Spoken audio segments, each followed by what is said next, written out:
Rồi đây là món lẩu chay của chúng ta.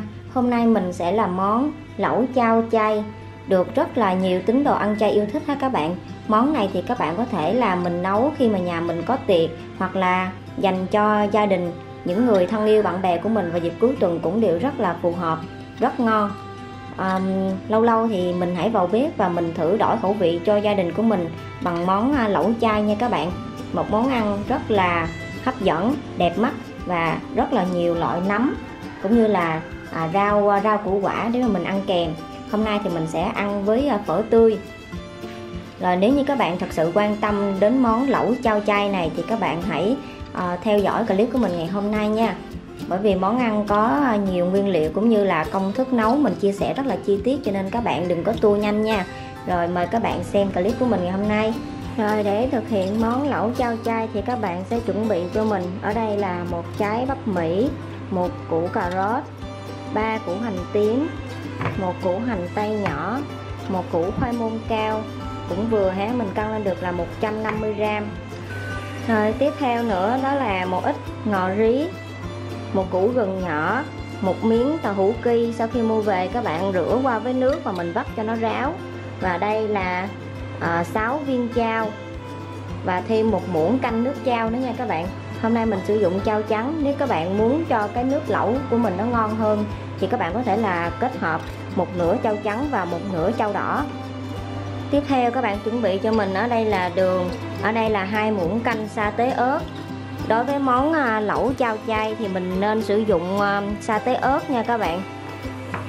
Rồi ở đây là nước cốt dừa là 4 muỗng canh. Cuối cùng sẽ là các loại nấm cũng như là rau ăn kèm với lẩu. Đó là nấm đùi gà, nấm đông cô, nấm bạch tuyết, đây là nấm kim châm, rau cải xanh, đây là bắp non. Rồi đậu hũ trứng được làm từ đậu nành, có thể ăn chay được nha. Và hôm nay mình có ăn chung với phở tươi. Rồi nguyên liệu của chúng ta đã chuẩn bị đầy đủ, bây giờ chúng ta sẽ cùng bắt tay vào thực hiện món lẩu chao chay này nhé. Đầu tiên thì các bạn sẽ cho hành tây, hành tím và cà rốt mình cho lên bếp để mà mình nướng sơ qua, để giúp cho nước lẩu của mình nó dậy cái mùi thơm hơn. Thì ở đây mình cũng đã chuẩn bị là trái bắp Mỹ, mình cắt ra từng miếng như thế này, là với độ dày là khoảng 2 cm ha các bạn. Rồi đây là gốc ngò rí, các bạn cắt ra các bạn để riêng, về phần lá các bạn để riêng. Rồi đây là gừng, các bạn sẽ cắt sợi thật mỏng. Và đây là khoai môn, mình đã cắt ra từng miếng vuông nhỏ như thế này. Mục đích là một chút nữa mình sẽ đi hầm nước dùng, cho nên các bạn đừng có cắt cho nó to quá nha, càng nhỏ càng tốt. Rồi đối với món lẩu chay này, bởi vì tính ấm nó hơi nhiều cho nên là bắt buộc các bạn phải nướng rau củ ở trên bếp than, cũng như là cần phải có gừng. Rồi quay trở lại với hành tây, cà rốt và hành tím, mình đã nướng ở trên bếp ha các bạn. Bây giờ nó đã cháy xém như thế này.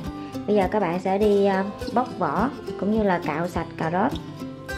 Rồi tiếp đến các bạn bắt lên bếp cho mình một nồi nước khoảng 2 lít nước ha. Bây giờ mình sẽ nấu cho nó sôi lên. Bây giờ mình sẽ cho hết cà rốt, hành tím và hành tây mình đã nướng ở trên bếp, mình bóc vỏ rồi, mình cho vào mình hầm. Rồi cho bắp vào luôn. Tiếp tục các bạn cho gốc ngò vào. Các bạn cũng sẽ cho khoai môn mình cắt nhỏ mình cho vào. Đối với khoai môn thì các bạn sẽ hầm cho đến khi nào mà nó nát ra luôn ha các bạn. Rồi trong thời gian chúng ta hầm nước dùng thì ở đây mình chuẩn bị là một chén chao là khoảng 8 viên chao cộng với một muỗng canh nước chao. Bây giờ các bạn sẽ tán nhuyễn. Bởi vì chao nó đã có cái vị mặn sẵn rồi, cho nên hôm nay gia vị nêm nếm của mình là chỉ có đường. Mình sẽ không sử dụng bất kỳ gia vị mặn nào khác như là muối hay nước mắm chay nha các bạn. Mình chỉ sử dụng chao và đường thôi. Mình tán cho nhuyễn chao này rồi mình để riêng. Rồi còn tàu hũ ki thì mình sẽ mang đi chiên. Rồi sẵn tiện ở đây mình cũng sẽ làm nước chấm luôn. Nước chấm thì mình sẽ cho vào đây khoảng 2 viên chao và một muỗng canh nước chao. Mình cũng sẽ tán nhuyễn. Món lẩu chao chay này thì các bạn có thể là làm khi mà nhà mình có khách hoặc là có tiệc á, Các bạn cũng có thể là vào bếp và làm món này để tiếp đãi bạn bè của mình, hoặc là vào những dịp cuối tuần thì các bạn cũng có thể là làm món lẩu chao chay để dành cho những người thân yêu của mình thưởng thức nha. Sau khi đã tán nhuyễn chao, các bạn cho vào đây 1 muỗng cà phê đường không quá vung, rồi mình khuấy đều lên. Tiếp đến các bạn sẽ cho vào đây 1/4 nước cốt chanh. Các bạn có thể là nếm lại, nếu như mà thấy nó vẫn còn hơi mặn thì các bạn sẽ tăng lượng đường lên. Rồi mình thích ăn cay thì mình sẽ cho ớt vào hoặc là cho sa tế vào. Ở đây mình cho ớt ha, mình sử dụng ớt hiểm. Rồi như vậy là mình đã xong nước chấm để mình ăn lẩu nha. Tiếp đến chúng ta sẽ cho dầu vào chảo để chúng ta đi chiên tàu hũ ki. Tàu hũ ki thì các bạn sẽ cắt ra từng miếng nhỏ để mình dễ chiên hơn nha.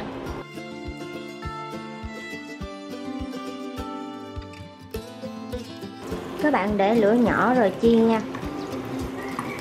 Rồi các bạn chiên khi nào thấy tàu hũ ki nó đã vàng giòn lên như thế này thì các bạn sẽ gấp ra nha. Đó, nó như thế này nè các bạn. Rồi như vậy là sau khoảng thời gian là 1 tiếng đồng hồ, bây giờ thì mình đã hầm xong nước dùng rau củ ha các bạn. Đối với nước dùng rau củ thì các bạn hầm càng lâu thì nó sẽ càng ngon nha. Nhưng mà do là mình làm để mình ăn liền đó, cho nên mình chỉ hầm khoảng 1 tiếng thôi, 60 phút là được rồi. Lúc này thì khoai môn nó cũng đã nát hết rồi ha, nó rã ra và nó hòa trong nước như thế này là nước dùng của mình đã ngon rồi. Trong thời gian hầm nước rau củ thì các bạn chỉ cần là đậy nắp lại và để mức lửa nhỏ nhất là được. Bây giờ thì mình sẽ vớt hết cái phần rau củ ra, mình để lại nước thôi.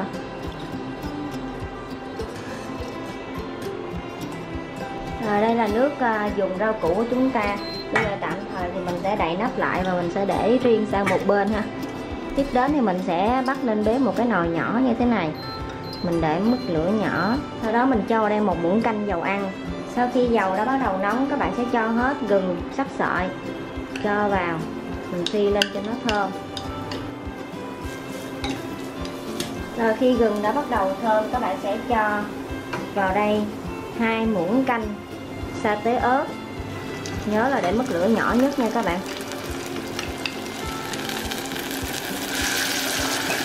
Nếu cảm thấy bị văng quá, tạm thời các bạn có thể là tắt bếp. Rồi tiếp đến thì các bạn sẽ cho hết chao mình đã tán nhuyễn, mình cho vào luôn. Do mình sử dụng nồi đất cho nên tạm thời mình tắt bếp nha các bạn, để tránh cho nó bị văng. Sau khi cho chao vào, bây giờ mình sẽ nêm đường. Mình sẽ cho vào đây 2 muỗng canh vung đường để trộn đều lên, để mức lửa liu riu á các bạn. Rồi lúc này các bạn sẽ cho nồi nước dùng lên bếp trở lại ha. Lúc này các bạn sẽ cho hết hỗn hợp chao, sa tế cũng như là gừng, mình cho vào nồi nước dùng. Lý do mình phải nấu trước cái hỗn hợp này ở trong nồi đất là bởi vì một chút nữa mình sẽ sử dụng nồi đất này để mình cho cái nước lẩu ra luôn. Giờ mình chờ cho nó sôi trở lại nha. Các bạn có thể là nêm nếm sao cho phù hợp với khẩu vị ăn gia đình các bạn. Nếu mà các bạn thích cho nó đậm đà hơn thì các bạn sẽ tăng cái lượng chao lên, hoặc là thích ăn ngọt hơn thì các bạn sẽ tăng cái lượng đường lên. Cái nước lẩu của mình bây giờ nó rất là ngon luôn các bạn. Đó. Bây giờ nước lẩu đã bắt đầu sôi trở lại. Bây giờ mình sẽ nêm nếm lại xem là nó đã vừa chưa ha. Màu như thế này là đẹp rồi đó các bạn. Mình thấy là cái vị ngọt có rồi, và cái hương vị mặn của chao cũng có. Tuy nhiên thì do là mình ăn lẩu mình sẽ còn nhúng rất là nhiều loại rau cũng như là nấm, cho nên là mình phải nêm cho nó đậm đà hơn một chút. Mình sẽ cho thêm vào đây 1 muỗng canh đường nữa nha các bạn. Rồi trong quá trình mình ăn thì mình sẽ chấm với nước sốt chao, cho nên các bạn đừng lo là nó sẽ quá ngọt nha. Rồi nước lẩu đã bắt đầu sôi trở lại thì mình sẽ cho tàu hũ ki mình đã chiên trước đó vào.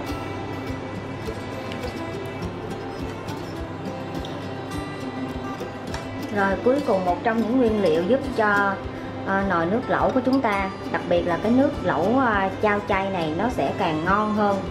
Thì không thể thiếu đó là nước cốt dừa. Mình sẽ cho vào đây 1, 2, 3 và 4 muỗng canh nước cốt dừa. Nếu các bạn thích cái độ béo nó nhiều hơn thì các bạn sẽ cho nước cốt dừa nhiều hơn nha. Rồi lúc này thì mình đã có thể là cho ra cái nồi lẩu nhỏ đó các bạn. Thường thì ở nhà khi mình ăn mình sẽ cho ra một cái nồi lẩu riêng, chứ mình không có sử dụng hết như một cái nồi nước dùng như thế này nha. Mình ăn đến đâu thì mình sẽ cho rau vào, mình nhúng đến đó, rất ngon các bạn. Rồi ha, mình sẽ cho nước dùng ra ngoài một cái nồi. Món này mà khi mà nhà có khách có tiệc và vào những ngày rằm đó các bạn, mình nấu món này mình đãi khách là quá xuất sắc luôn nha, rất ngon. Đây là bắp non cũng như là bắp Mỹ mình đã hầm nước dùng đó các bạn. Mình lấy lại mình cho vào cái nồi này luôn ha. Rồi bây giờ mình sẽ cho nước dùng sang nè, mình cho vào đủ đó, mình nhúng rau mình ăn thôi, khi nào hết đó thì mình chăm tiếp. Rồi sau khi các bạn đã cho ra một cái nồi như thế này, cuối cùng mình sẽ rắc một ít ngò rí lên nha. Mình xắt nhuyễn, mình cho vào, quá ngon, quá hấp dẫn. Lúc này thì các bạn sẽ cho lên bếp ga đó các bạn, cái bếp nhỏ đó. Rồi mình nấu đến đâu thì mình sẽ cho các loại nấm mình nhúng vào mình ăn ha. Cũng như là mình sẽ ăn kèm với phở nè. Rồi đây là đậu hũ trứng. Và đây là nước sốt chao mình đã làm trước đó. Nếu thích ăn cay hơn hoặc là thích màu sắc đẹp hơn thì cho thêm một ít sa tế các bạn. Đây là sa tế ớt nè, khi nào ăn thì mình sẽ quậy lên. Rồi như vậy là chúng ta đã hoàn thành xong cách nấu lẩu chay, cũng như là nấu cái nước dùng cho lẩu chay như thế nào cho thật là ngon nha các bạn. Rất là quan trọng luôn. Hy vọng là qua clip này thì các bạn sẽ có thêm một món lẩu chay thật là thơm ngon, đặc biệt như thế này để dành cho những người thân yêu trong gia đình của mình hoặc là bạn bè của mình thưởng thức. Và khi nhà mình có tiệc á thì các bạn cũng có thể là mình vào bếp mình nấu cái món lẩu chay này mà để mình đãi khách nha các bạn. Rồi chúc cho tất cả các bạn sẽ thành công và ngon miệng. Nếu như các bạn cảm thấy yêu thích thì đừng quên cho mình một like và đăng ký kênh để ủng hộ cho mình. Cũng như là comment cho mình biết cảm nhận của các bạn về món lẩu chay ngày hôm nay.